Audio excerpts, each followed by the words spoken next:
Hey, so good afternoon to all of you. So, ito yung katuloy ng ating operations on sets. Okay, if you're going to talk about sets again, diba, the ways on how you're going to write sets, the types of sets, and of course, the latest topic that we had is operations on sets. Okay, now let's have a review on those things. Let's say our universal set for that one is x, such that x is a natural number from 1 to 10. So that would be u is equal to 1, 2, 3, 4, 5, 6, 7, 8, 9, and 10.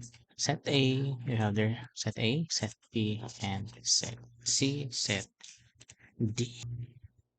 Now, we have what we call the cardinality of sets. Cardinality of sets, okay, which talks about the um, number of elements a set have. So let's say, doon sa ating example na yan, ano yung n? So n ang gagamitin natin, n of u. So that is, what is the cardinality of our universal set? Ang gagawin lang natin ay bibilangin natin yung mga element. Okay, so if you have there n of u, bilangin natin kung ilan yung elements ni universal set. So since you have that one, 1, 2, 10, so you're going to write there 10. Okay, next, what is the cardinality of set A? Ilan doon? So we have there 1, 2, 3, 4, 5. So n of A is 5. N of B is 5 ulit. Then C. N of C is 2. Then we have there N of D is 3. So that is how you're going to find the cardinality of your sets. So let's continue with what we call the subset of sets. So subset, okay, talks about the small or the parts of the certain set. Then, in relation to the cardinality, paano natin malalaman kung ilang subsets ang meron ng isang set? Okay, we're going to use the formula 2 raised to n. Kaya kailangan natin yung n natin dyan para alam natin kung ilang subsets ang meron tayo. Okay, let's say, how many subsets does set A have? So, ilan yung subsets niya? Since that is 5 or n is 5, so it would be 2 raised to 5. Kaya, 2 times 2 times 2 times 2 times 2, 32. So, there are 32 subsets. Paano naman si C? Ilang subsets? Since you have there 2, so you have 2 raised to 2, that is 2 times 2. Kaya meron tayong 4 na subsets. Okay, let's try to look into the subsets of C. So, ano nga ba yung mga subset ni set C natin? Our first subset is of course the biggest subset is the set itself. Kaya you have there 1, 2. Ang next na subset natin ay 1. Then the next subset is 2. And of course, the smallest subset that we can have is the empty set. Okay, so those are the subsets of palitan na lang natin yon ng C. So the subset is C. Okay, paano naman yung D? Ilang subsets ang meron si D? So 2 raised to 3.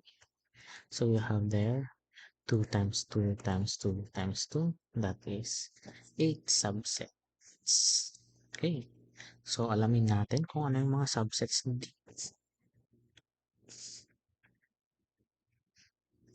Our first subset is 3, 4, 5. Malamang yung sarili niya. Okay. Then you have there 3, 4, 3, 5, 4, 5, then 3, 4, 5, and of course our empty set. So 1, 2, 3, 4, 5, 6, 7, and 8. Okay, so that is about the cardinality and subsets. Okay, so balikan natin yung mga operations natin. Then we have there what is so kopyahin na lang natin.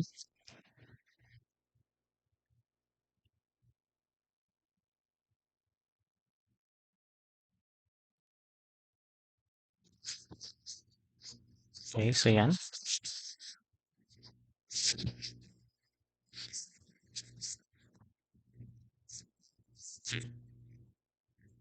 Let's try with the first one.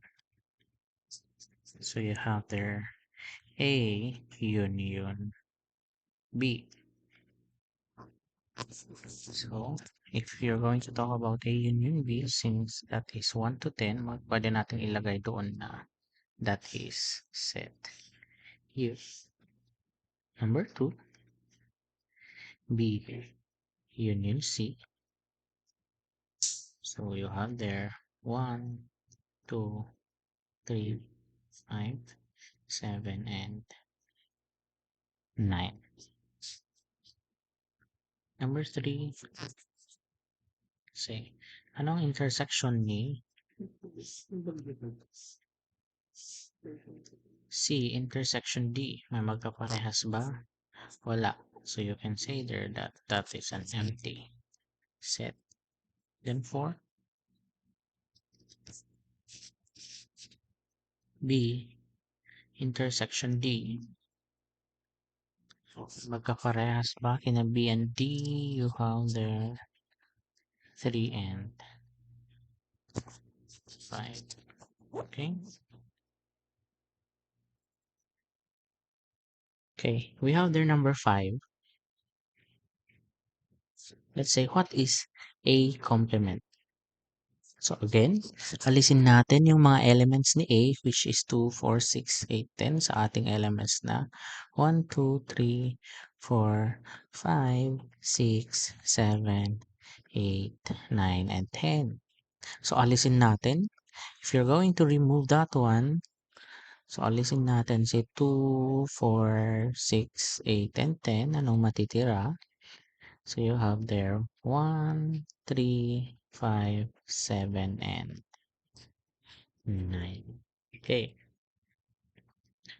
You have there number 6, the cross product of sets. So let's say cross product natin si C times D. So kapag i-cross product natin sila, magiging, since nauna si C, magiging 1, 3, 1, 4, 1, 5. Then you have there 2, 3, 2, 4, and 2, 5. Okay? So kapag i-cross product natin yung ating mga sets, the resulting ordered pairs, ang tawag natin dyan is yung second na 4 basic concept natin, which is what we call relations. Okay? I-relate na lang din natin si function kay relation. Okay. So si relation kasi, this is a set of ordered pairs. Okay, so kung maalala niyo yung ganito na form, the 1, 2, that is an ordered pair. Okay, this is our x coordinate, this is our y coordinate. Or basically, yung x coordinate natin abscissa, yung y coordinate natin is the ordinate. Kung maalala niyo pa. Okay, then sa ating relations and functions, we have what we call the domain and the range. Okay, the domain is the set of all values or possible values of x, while yung range naman natin is the set of all possible values of y. Okay, so yung domain natin, karamihan, kung naalala ninyo yung set of real numbers natin, yung natural numbers, whole numbers, integers, rational, irrational, real numbers. Okay, so those are basically yung domain or range natin, ilalagay natin. So, set of ordered pairs ang relations natin. Okay, paano nga ba natin, what do you call that one? Paano ba natin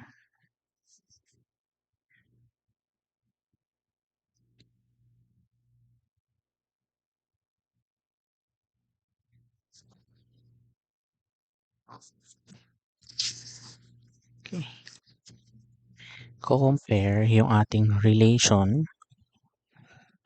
our relation, and our function. So, since a function is a special type of relation, kasi kay function daw, dapat si x, it has only one pair in to y. So, dapat si x, iisa lamang ang kapares niya. Okay, magbigay tayo ng example. Let's say A. The ordered pairs in A are 1, 2, 3, 4, 5, 6, and 7, 8. B 1, 1, 2, 2, 3, 3, and 4, 4. Let's say we have their C 1, 2, 1, 3, 1, 4, 1, 5. Again, relation and function. Okay, so kung titingnan ninyo, 'di ba? Relation and function. Again, yung sinasabi ko, kapag ang function, si x, meron lang siyang iisang kapares kay y. Tignan natin dyan yung mga may kapares lamang na iisa. Okay, itry nating i-map. So, itry nating i-map. Baka hindi nyo gusto yung ating set of ordered pairs. I-map na lang natin. Let's say si A, then si B. So, let's say this is your X, this is your Y. So, let's say ang X natin dito ay 1, 3, 5, and 7. Dito naman sa kabila ay 2, 4, 6, and 8. Anong kapares ni 1? 2, 3, and 4, 5, and 6, 7, and 8. Letter B.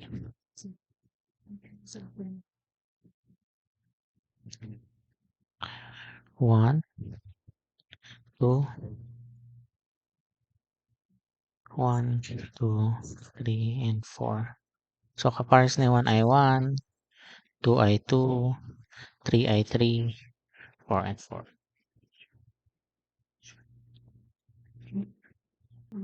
Okay, then we have their C. Yung C naman natin. So, gawan natin ng mapping.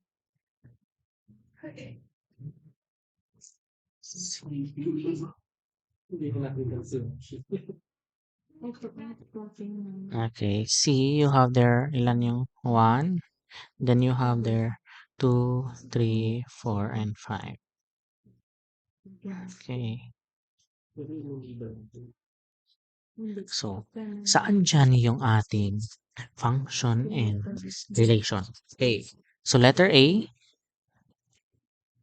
if you're going to look into that one, isa lang yung kapares ni 1, 3, 5, and 7. So, that is a function. Letter B, parehas lang din. So, that is a function. Pero si C, since maraming kapares si 1, then that is a relation. Okay, so masasabi natin na a function is a relation. Yun nga lang, it is a special type of function.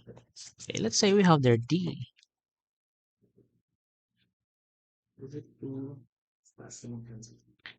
Letter D. Paano naman kapag 1, 2, 3, 4?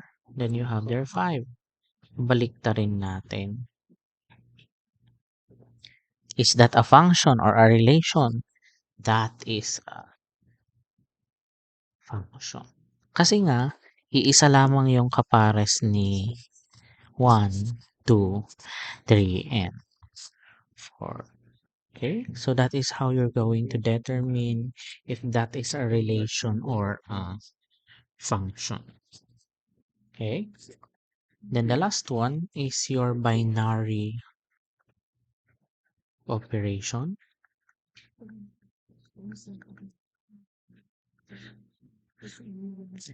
So you have there the properties or characteristics of binary operation. You have there the closure, the commutative, associative, identity, and inverse. Okay, so um, we're just going to concentrate here on the relations and functions natin. I will be sending you the handout. The handout lang din naman mamaya. Okay, so that is all. Prepare for your quiz on Friday and tsaka Thursday. Goodbye.